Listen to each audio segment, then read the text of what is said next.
क्या कोई भी पद किसी की जान से बड़ा है?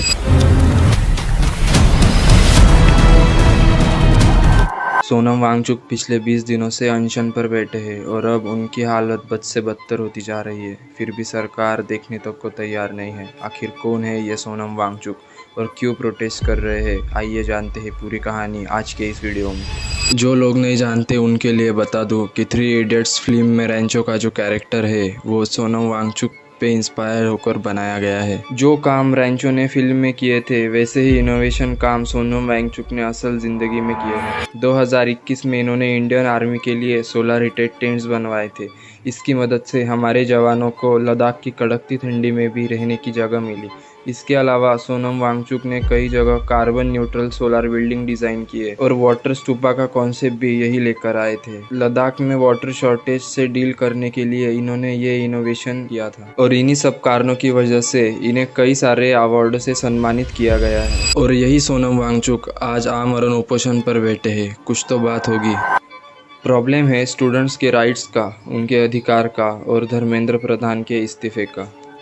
आज 20 दिन से ऊपर हो चुके हैं और सोनम वांगचुक की ओर सरकार देखने तक को तैयार नहीं है। डॉक्टर के हिसाब से उनका 8.5 किलो वजन कम हुआ है और अगर जल्दी ये सब खत्म नहीं हुआ तो और दिक्कतें बढ़ सकती है। ये पहली बार नहीं है दोस्तों कि सोनम वांगचुक अनशन पर बैठे हैं। 2020 में सबसे पहला प्रोटेस्ट हुआ था लद्दाख को 6 शेड्यूल में लाने के लिए और ये जरूरी भी है लद्दाख के लोगों के लिए, उनके हक के लिए। उदाहरण के तौर पर अगर लद्दाख में 6 शेड्यूल नहीं आता है तो वहाँ आएंगे अंबानी अडानी। जमीन पर माइनिंग या कंपनी फैक्ट्री आ सकती है और लद्दाख के लोग ये नहीं चाहते कि ऐसा हो। वो अपने स्टेट को, अपने कल्चर को बचाना चाहते हैं और इसमें बुराई क्या है? इसके लिए प्रोटेस्ट चालू हुआ। 30,000 से ज्यादा लोग सड़क पर उतर गए और ऐसा नहीं था कि ये लोग ऐसे ही आ गए। 2019 में बीजेपी ने अपने मैनिफेस्टो में कहा था कि लद्दाख को 6 शेड्यूल में ऐड करेंगे और लद्दाख भी एक हुड स्टेट होगा। लेकिन हमेशा की तरह मोदी सरकार ने अपने वादों से मुंह मोड़ लिया। फिर 2023 में सोनम वांगचुक प्रोएक्टिवली सामने आए और इन्होंने 5 दिन तक क्लाइमेट फास्टिंग की। फिर भी सरकार ने नहीं सुनी। इसके बाद फरवरी 2023 में जंतर मंतर पर प्रोटेस्ट किया। सरकार ने फिर नहीं सुनी। फिर मार्च 2024 में इन्होंने 21 दिन का हंगर स्ट्राइक किया। फिर भी सरकार ने नहीं सुनी। फिर सितंबर 2024 में इन्होंने 1000 किलोमीटर तक पद यात्रा। नमस्कार, जुले सलाम।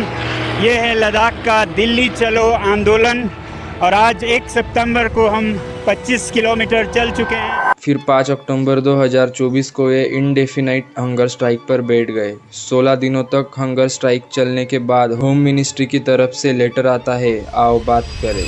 लेकिन बातों में फिर वही जुमलाबाजी देखने को नजर आई। और अब करंटली हुए नीट पेपर लीक को लेकर स्टूडेंट की जो मांग है धर्मेंद्र प्रधान का इस्तीफा, इसमें कॉकरोच जनता पार्टी के साथ मिलकर सोनम वांगचुक प्रोटेस्ट कर रहे हैं।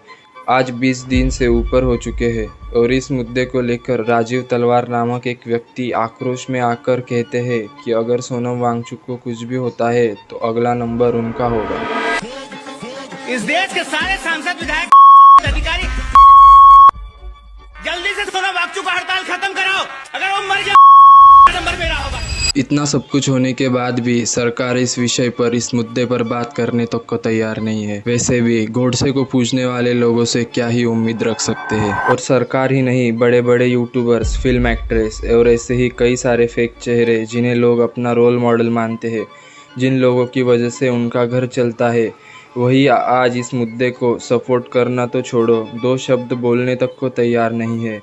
और दूसरी तरफ कुछ ऐसे भी लोग हैं जो प्रोटेस्ट को आम आदमी का हक मानते हैं। 3 इडियट्स मूवी के चतुर, प्रिया सरोज जैसे भावी नेता और ऐसे ही कई सारे नाम जो सोनम वांगचुक के साथ इस लड़ाई में उनके साथ हैं। क्या ज़रूरत है उस इंसान को 20 दिन तक भूखे रहने की? लेकिन कोई है जो अपने देश के प्रति अपना कर्तव्य समझता है और ये बात 8 साल के 7 साल के बच्चों तक को समझ आ रही है। इन वीडियोस में देखिए। लीक हो रहा है, हमारे बचपन में लीक हो रहा था। अगर हम जब बड़े होंगे तो हमारे समय में हो ही ना। अच्छा, अरे वाह, मतलब अभी पेपर जो लीक हो रहा है, इतने सारे भैया और दीदी परेशान हैं। जब आप कॉलेज जाओगे तब पेपर लीक ना हो, आप यही कहना चाह रहे हो? हाँ, मैं यही कहना चाह रही हूँ। यहाँ लिखा है इस पोस्टर में सबसे पहले कि कौन है कॉकरोच। हम हजारों लोग हैं कॉकरोच। सोनम वांगचुक जी को जानती हो? हाँ, और मुझे एक बात कहना है मोदी जी और धर्मेंद्र प्रधान जी से, आपको 1% भी शर्म नहीं आई?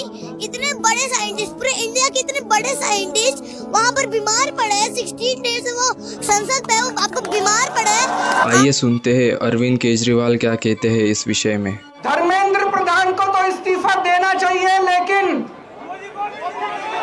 सोनम वांगचुक को देश का एजुकेशन मिनिस्टर बनाना चाहिए। अगर सोनम वांगचुक तक मेरा ये वीडियो पहुंचता है तो मैं उनसे सिर्फ एक ही बात कहना चाहूँगा, जब तक तोड़ेंगे नहीं तब तक छोड़ेंगे। जय हिंद।